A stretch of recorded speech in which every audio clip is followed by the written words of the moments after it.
Olá, olá, amados estudantes. Aqui é a Carol Daimon. A gente está fazendo agora a leitura de Escola dos Deuses de Hélio Dana e fiz uma breve apresentação. Iniciei o capítulo 1 e hoje eu pretendo ir até o final do capítulo 1 para a gente concluir esse pedaço, né, esse capítulo aqui nessa semana.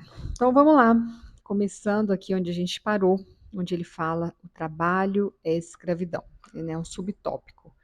Até aqui a gente contou como foi que ele encontrou o Dreamer, né, o Eu Sou, a presença divina dele, através de algo, parecia um cenário assim de sonho. E então a gente finalizou ali na hora que ele fala, né, que o Dreamer fala com ele: é tempo de abandonar sua visão conflituosa de mundo. É tempo de morrer para tudo aquilo que não tem vida. É tempo de um renascimento, é tempo de um novo êxodo, de uma nova liberdade. É a maior aventura que um homem pode imaginar, a reconquista da própria integridade. E aí ele fala: meus olhos haviam habituado àquela penumbra quando a aurora começou a dissipar a escuridão da noite. Um raio de sol atingiu a grande trave de mogno sobre a qual pousava o frontão de pedra. Entalhadas em grandes letras góticas e pintadas a ouro, apareceram as palavras Visiblia ex invisibilus, invisibilibus, em latim. Então ele para aqui, quando ele acorda, né, desse primeiro contato ele, né, tem aquela impressão de que foi um sonho, né? Por isso tem aí já a gente já começa com dreamer, né? Sonhador. O trabalho é a escravidão. Quem é você? Mal tive forças para perguntar. Eu sou o dreamer. Eu sou o sonhador e você é o sonhado. Você chegou a mim por um instante de sinceridade. O silêncio ampliou os próprios contornos ao infinito. Sua voz tornou-se um murmúrio. Eu sou a liberdade, anunciou. Depois de ter me encontrado, você não poderá mais viver uma existência tão insignificante. O que me disse a seguir ficou gravado para sempre em minha memória. Depender é sempre uma escolha pessoal, ainda que involuntária. Nada nem ninguém pode obrigá-lo a depender, somente você pode fazê-lo. Fixando-me propositalmente, afirmou que a atitude de acusar o mundo e lamentar-se era a maior prova da incompreensão desses princípios. Um homem não depende de uma empresa, não é limitado por uma hierarquia ou por um chefe, mas o é pelo medo. Dependência é medo. Depender não é efeito de um contrato, não é ligado a um cargo, nem nasce do fato de se pertencer a uma determinada classe social. Depender é a consequência da perda da própria dignidade. É o resultado de um esmagamento do ser. Essa condição interior, essa degradação, assume no mundo a forma de um emprego, assume o aspecto de uma posição de subordinação. Depender é o efeito de uma mente tornada escrava por apreensões imaginárias pelo próprio medo. A dependência é o efeito visível da capitulação do sonho. Essa conclusão e o modo cadenciado de pronunciar as sílabas da palavra depender revelavam-me o seu verdadeiro significado oculto no uso comum. A dependência é uma doença do ser. Nasce da sua própria incompletude, anunciou o Dreamer. Depender significa deixar de acreditar em si mesmo. Depender significa deixar de sonhar. Quanto mais eu refletia no que me dissera, mais o ensinamento calava fundo dentro de mim. Meu ressentimento aguçou-se até a cólera. Aquele seu modo de exprimir juízos peremptórios sobre uma gama tão vasta de pessoas era intolerável. O que tinha a ver a vida, o trabalho de um homem com seus sentimentos ou com seus medos? Para mim, esses dois mundos, interno e externo, sempre foram separados e assim deveriam continuar. Eu acreditava firmemente que se podia depender externamente e ser livre internamente. Essa certeza alimentava a minha indignação. Como milhões de homens, você sempre viveu escondido nos cantos das organizações sem vida, acusou-me. Você negociou a sua liberdade por um punhado de ilusórias certezas. É tempo de sair do seu sono hipnótico. de sua visão infernal da existência. Ninguém jamais havia me tratado daquele modo. Quem lhe deu autoridade para falar assim comigo e irrompi desafiante? Você, respondeu o Dreamer. Vou fazer uma pausa aqui só para fazer um apanhado aqui. Tá, percebe como o ego aqui é tão forte, latente? Quem você pensa que é? Né? Quem você pensa que é para você falar assim comigo? Então, assim, a gente tem essa arrogância do ego, arrogância às vezes até espiritual, para lidar com essas questões. Quando começa a ruir a nossa torre começa a ruir e, né, as coisas já não se sustentam mais, é aquele lampejo, né, aquele primeiro momento que acontece algo que você vê que a sua vida não dá mais para ficar como está. De repente você acorda, é como se você estivesse dormindo e de repente alguma coisa acontece e sabe, te chama para fora e você olha e você está com um castelo em ruínas e você tenta sustentar aquele castelo, tenta sustentar, mas esse castelo já está caindo por terra e você não consegue sustentar. Então você para, olha e na sua arrogância você fala, não, eu construí isso tudo, eu não vou deixar isso ruir, eu não vou deixar isso cair, você fica naquela luta. Né? O que está dentro não é como o que está fora, o mundo interno não é a mesma coisa do mundo externo. E várias coisas que acontecem para você parece uma mentira, né? Parece que você sempre viveu a sua verdade e que agora aquilo ali que está se apresentando é algo muito confuso e parece ser mentiroso, parece ser enganoso e você tenta fugir. Então é isso aqui que acontece. Né? Ele está ali te dando a mão e te oferecendo a liberdade, falando: olha, vem, seu castelo está ruindo, vem comigo, que daqui você não colhe mais nada. Mas aí você fica lá tentando segurar aqueles tijolinhos caindo, né, tentando fazer a coisa funcionar como era antes, mas não vai ser mais a mesma coisa. Porque a partir do momento em que você dá aquele lampejo de liberdade, aquele lampejo de falar, é, eu mudei, algo mudou. Você não tem como mais voltar. Uma vez atravessada a porta, gente, a porta do autoconhecimento, da espiritualidade, do buscador, aquela primeira porta que você abre, é impossível voltar pela mesma porta, porque você já não é mais a mesma pessoa. Isso é uma frase de Einstein que não é bem assim, né? Mas que diz a respeito disso. Uma vez que você se abre para esse conhecimento, é impossível, impossível você voltar atrás. E muitas vezes a gente quer voltar atrás, porque é doloroso, é um caminho que dói, é rasgar a pele para ver algo novo. Então isso pode doer, isso vai afetar nossas partes mais sensíveis que até então a gente não conhecia. E você vai conhecer partes suas através da dor, lugares que você não pensava que jamais existia nos contornos do seu ser. Isso é muito comum quando a gente começa nessa busca, que a gente vai perder um monte de coisa pelo caminho. Pessoas vão se afastar. Você pode perder bens materiais, às vezes coisas que você nem tinha, mas que você achava que eram suas, né? Você pode perder pelo caminho. Então, assim, é um caminho que ele vai começar a abrir e ele pode sim trazer um pouco de dor, porque a dor às vezes é inevitável. Ficar na dor, acolhendo aquele sofrimento ou ressentindo o sofrimento, é uma opção sua. Porque tem aí alguém dentro de você te dando a mão e te falando: vem que eu vou te atravessar, eu vou te ajudar nessa travessia, você não está sozinha. Né? Mas a gente, agora com esse livro, a gente tem aqui um embasamento, a gente tem uma estrutura, mas quando você começa, é tudo tão é, é, assustador, né? Você olha e fala: gente, o que, que é isso? Quem que eu sou? Né? Quem é você? O que, que é isso que está acontecendo? E é isso aqui que ele está falando nesse momento, né? Ele mostra para ele que ele sempre foi escravo dele mesmo, das escolhas que ele fez. Ele escolheu viver uma vida de escravidão. E ele fala: eu nunca pensei que o mundo interno e o externo fosse uma coisa só. Para mim era tudo separado. Dentro é uma coisa, fora é outra. E não é. Aquilo que está dentro é como que está fora. A gente já entra aqui numa primeira lei, uma primeira lei universal, né? No primeiro momento. Então sigamos, vamos lá juntos, voltando aqui ao livro. Aquela resposta inesperada encarcerou-me no estado de impotência. Sentia-me opressivo, sentia um sentimento opressivo de culpa. Sentia um opressivo sentimento de culpa, falei ao contrário. Queria me esconder. Uma inexplicável sensação de vergonha me fazia sentir nu diante daquele ser que ainda não possuía um rosto. Com as últimas forças, tentei recuperar a situação que me projetava para além dos confins do mundo. Mas com as organizações poderiam funcionar sem.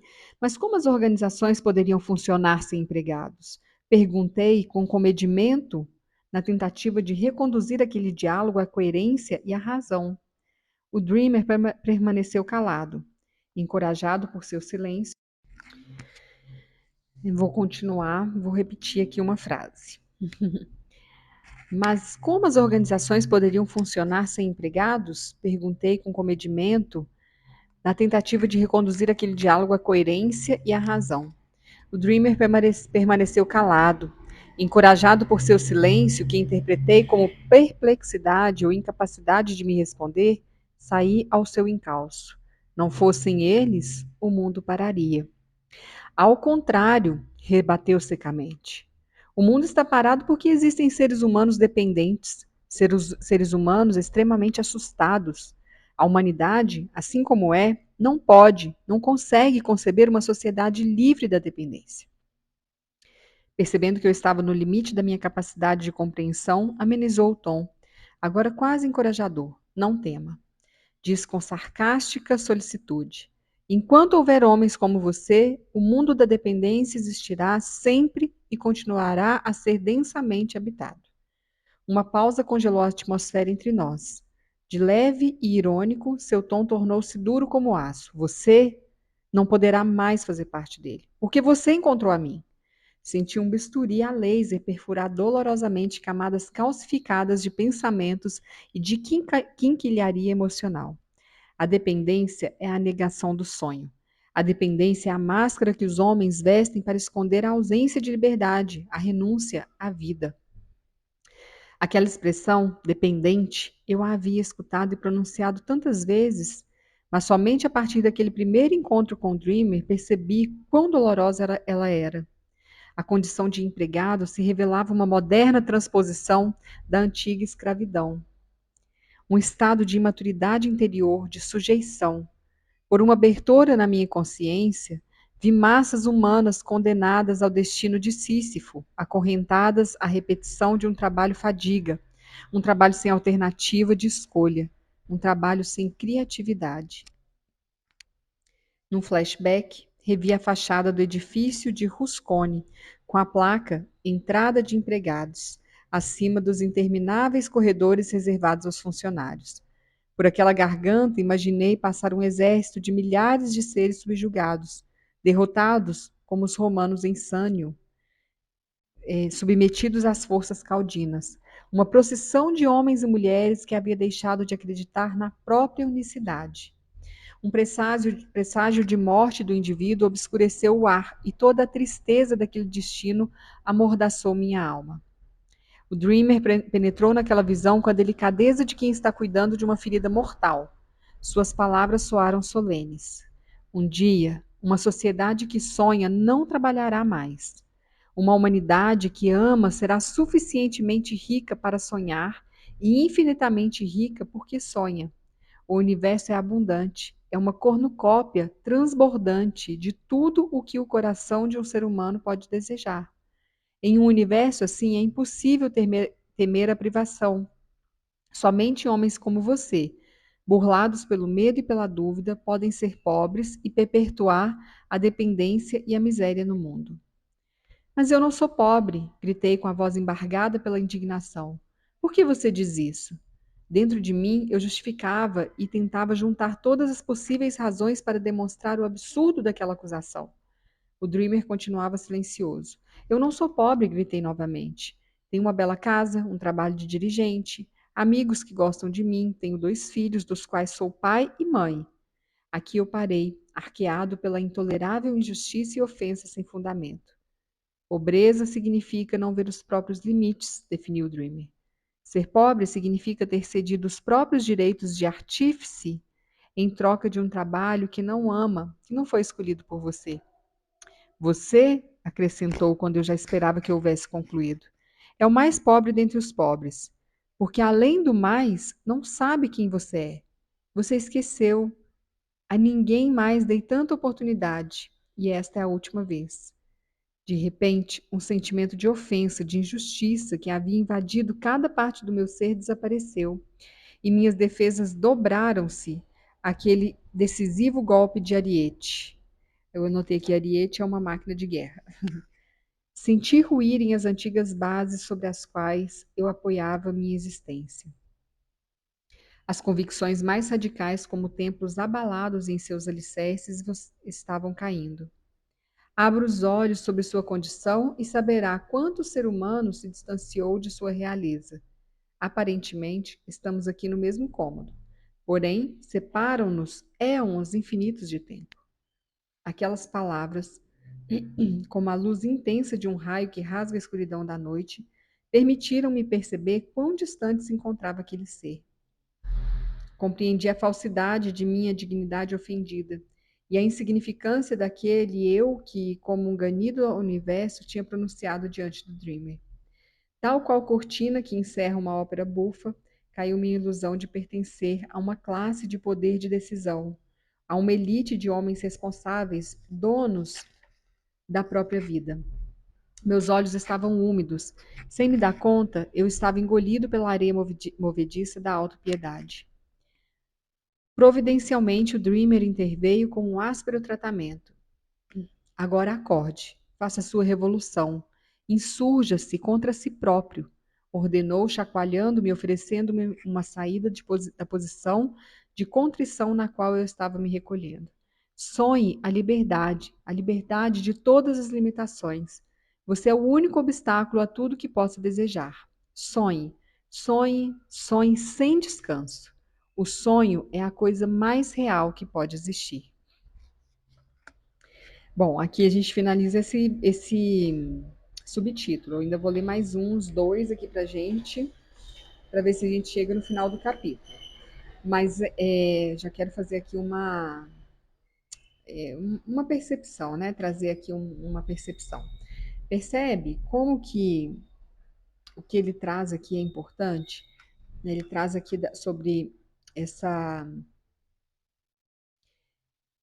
a visão dele, né, da sociedade, não trabalhar mais, o quanto a gente tem limitação disso, né? Então ele começa falando aqui que como que o mundo vai acontecer sem operários? O mundo precisa de operários, né?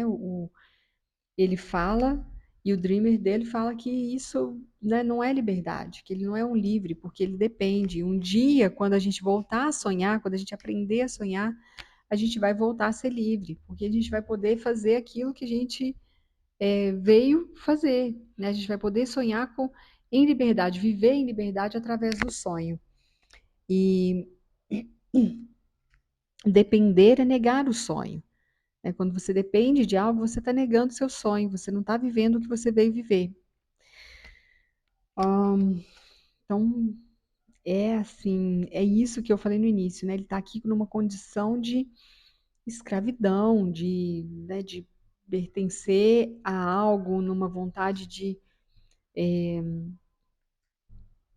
uma vontade de viver, ele pensando que era livre porque ele trabalhava feito, porque trabalha feito um louco, né, ganha aquele salário no fim do mês e se julga livre. E o Dreamer vem e acorda ele, né, chama ele para acordar dessa ilusão. Isso não faz ele livre. Livre é ele poder sonhar com aquilo que, né, que ele é de verdade, é saber quem ele é. Então a gente vai continuar aqui agora. Essa frase, gente, anota aí. O sonho é a coisa mais real que pode existir. O sonho é a realidade. Né? Quando a gente pensa que está sonhando muito, a gente está vivendo a realidade. Né? Sonhar é encontrar dentro de nós esse refúgio de verdade, né? O que a gente é de verdade. Então vamos lá. Sou uma mulher. Sua entonação mudou e a voz profunda e resoluta transformou-se na de uma mulher. Fiquei estupefato. Não era possível. Aquela voz era. O pensamento caiu em um precipício. As palavras que pronunciou, mesmo que não mais violentas, tornaram-se insuportáveis. Sou uma mulher no final da vida, disse aquela voz. O breve silêncio deu todo o tempo para eu provar a náusea amarecente, amarga, provocada por um terror desconhecido. Cabeça baixa, paralisei. Um olho impiedoso, imenso como todo o horizonte, abria-se sobre o meu passado. Suportaria a visão? Sou uma mulher doente de câncer que o amaldiçoa pelo seu abandono, por sua incapacidade de suportar uma morte anunciada. Teso e atento, com o corpo em arrepios, sentia que cada palavra me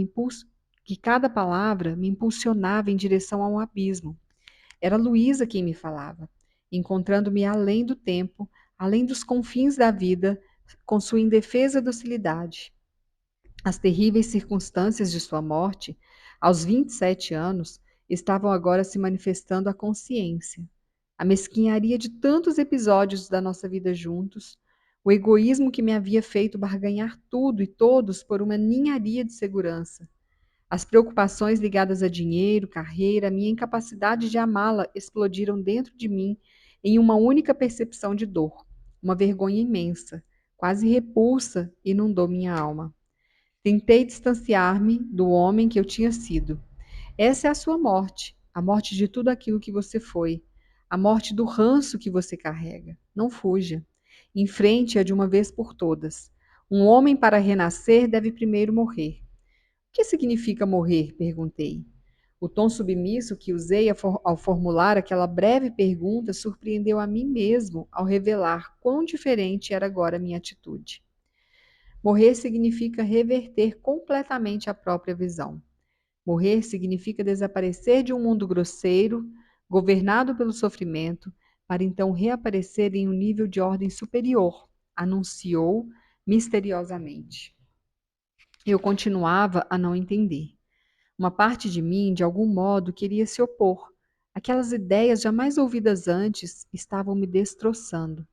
Em seguida, um rio caudaloso derrubou cada barreira e inundou meu ser, arrastando consigo as recordações, os amigos, as minhas convicções mais radicais. Por anos eu havia desesperadamente estudado para ser o número um. Tinha trabalhado incansavelmente para me afirmar, motivado pela ambição de me tornar alguém. Vencer, vencer, superar qualquer obstáculo que se colocasse entre mim e meu objetivo. Competir e vencer no mundo, superar os outros, era o princípio que havia guiado a minha vida, o único em que acreditei de verdade. E agora teria de renegar, anular tudo isso. Parecia-me injusto que o Dreamer condenasse os meus esforços. Arrastado pelas ondas, ainda me agarrava a vontade de emergir, aquele resto de vontade que considerava a parte mais saudável, mais vital de mim mesmo. Tudo o que acontece fora de você precisa de sua aprovação interna para se manifestar. Isso significa que qualquer coisa que acontece em sua vida é o fiel reflexo da sua vontade, disse ele. E eu aspirei aquelas palavras como oxigênio depois de uma longa apneia, mas a tentativa de raciocinar sobre aquilo que estava acontecendo fez-me perder o laivo de lucidez. Uma angústia mortal tomou seu lugar. Então eu fui responsável pela morte de Luísa? Eu pedi isso? O mundo ao seu redor morre porque você morre dentro. Uma pessoa muito querida morre para você perceber sua visão mortal da existência, que é a verdadeira causa de todas as suas tormentas. Não deixe que o sacrifício dela seja desperdiçado por causa da sua incompreensão e autopiedade. Qualquer circunstância ou evento que o faça entender e conhecer a você mesmo, apesar de insuportável, é sempre bom. Como posso remediar isso? Perguntei. Eu daria minha vida agora para mudar essa tragédia. Você é um mentiroso, e seu passado é o reflexo de sua hipocrisia e sua imaginação doentia. Uma mudança mínima que fosse em seu ser teria projetado um passado totalmente diferente. Este momento é o único ponto da experiência física em que você pode mudar seu passado. E, com cada mudança em seu ser, você se torna uma pessoa diferente vivendo num mundo diferente. Com uma mudança mínima de seus estados internos, a memória de seu passado, seu futuro e o universo inteiro mudarão simultaneamente. Sua história passada, que você acredita já ter vivido e lhe é tão familiar, não passa de uma experiência imaginária que você cria nesse exato instante. Lembre-se, todas as possibilidades estão no agora. Então aqui ele traz à tona, o Dreamer traz, né, a Luísa, que é a esposa dele, que faleceu, e traz para ele essa visão, né? Tudo o que acontece é sua responsabilidade. Acontece ao seu entorno aquilo que você está carregando dentro. Então traz para ele esse chamado. E, né, ele fala que a morte significa reverter completamente a própria visão, você mudar completamente, né? Você desaparece de um jeito para aparecer de um outro jeito.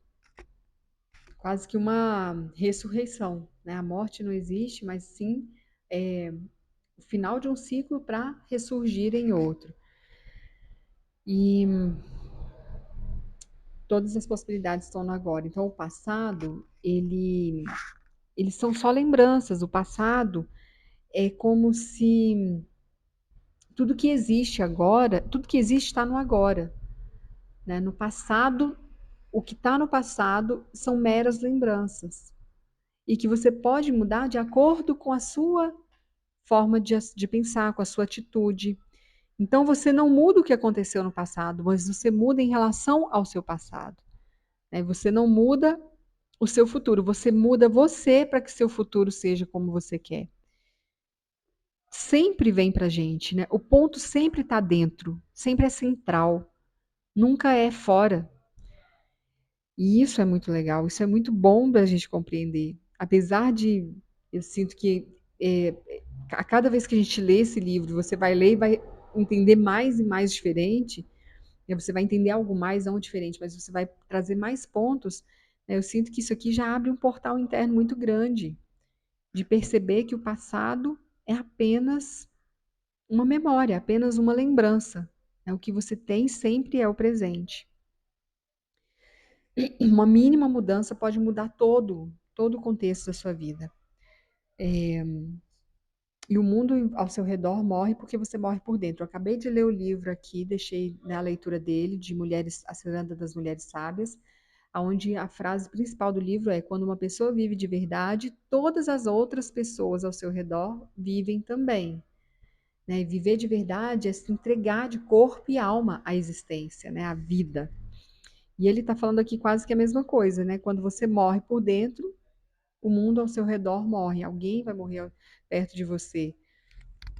Ela morre para você perceber que a sua visão mortal da existência é a verdadeira causa de todas as suas tormentas. Então é quase que um sacrifício, né? Como ele disse lá no início. Uma espécie em extinção. Ninguém pode jamais prevalecer sobre os outros, disse Dreamer, penetrando nos meus pensamentos espalhados como sucata. A ideia de prevalecer sobre os outros é uma ilusão, um preconceito da velha humanidade conflituosa, predatória, perdedora.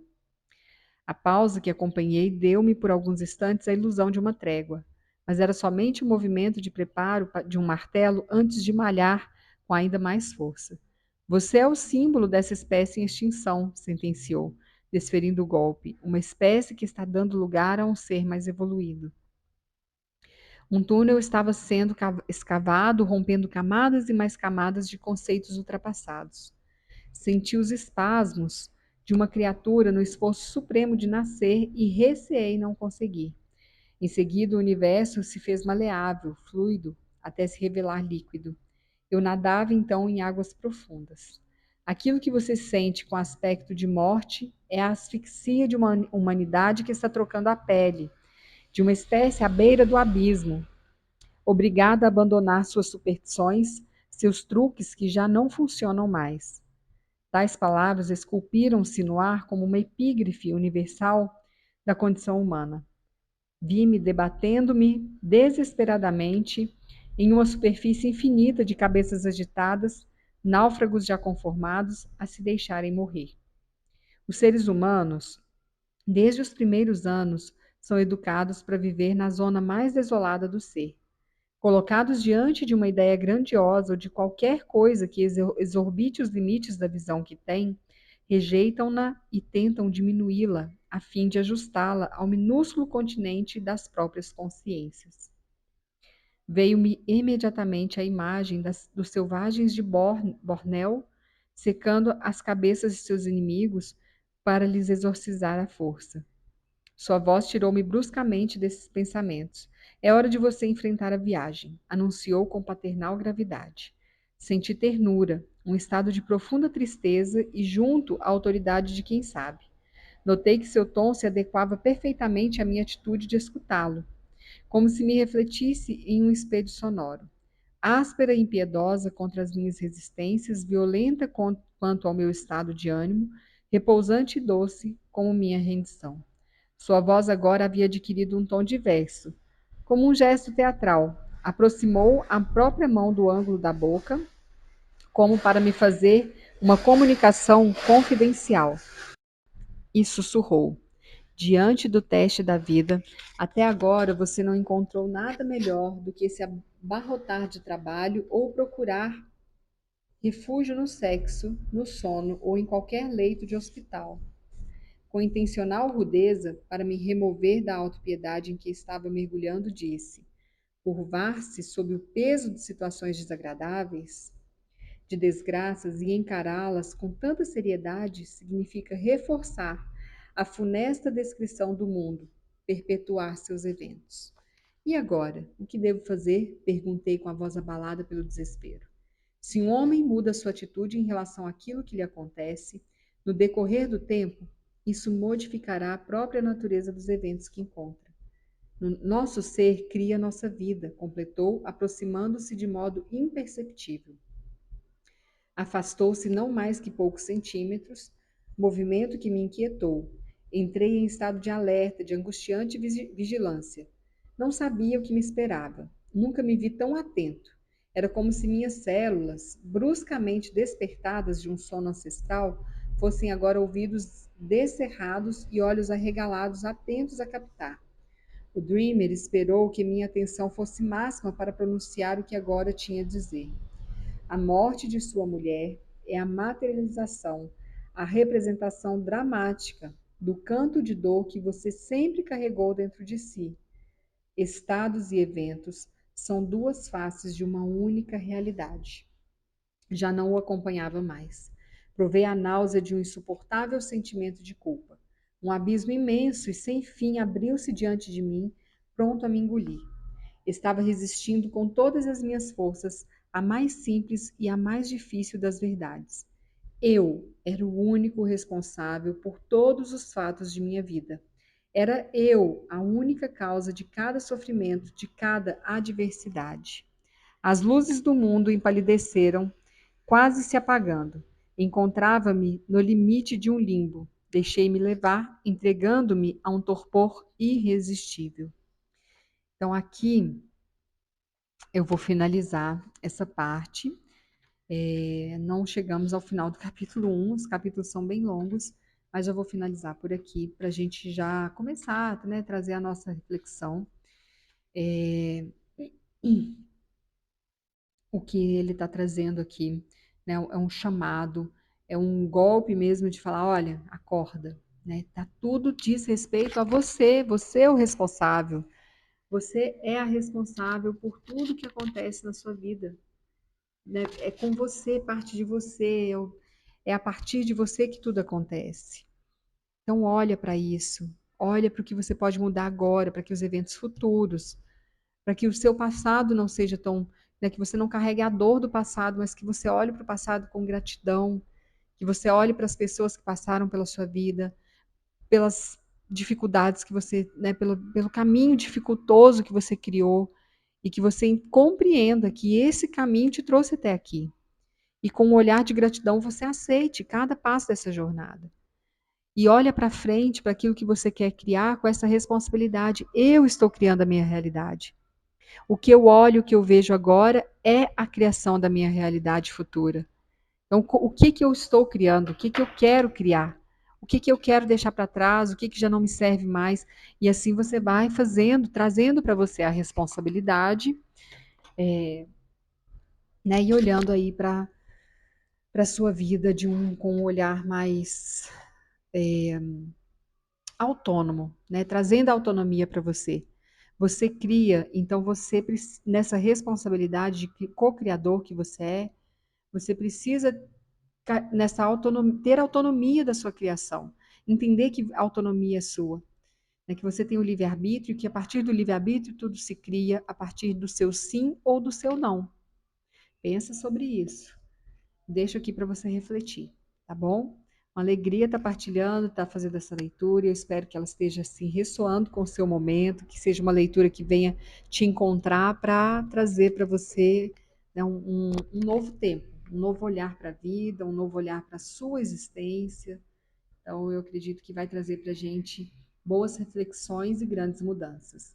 Eu sou Carol Diamond. Se você gostou e fez sentido, deixe seu like, se inscreve no canal, ativa o sininho, comenta aqui como está sendo ouvir esse livro, né, fazer essa leitura aqui comigo.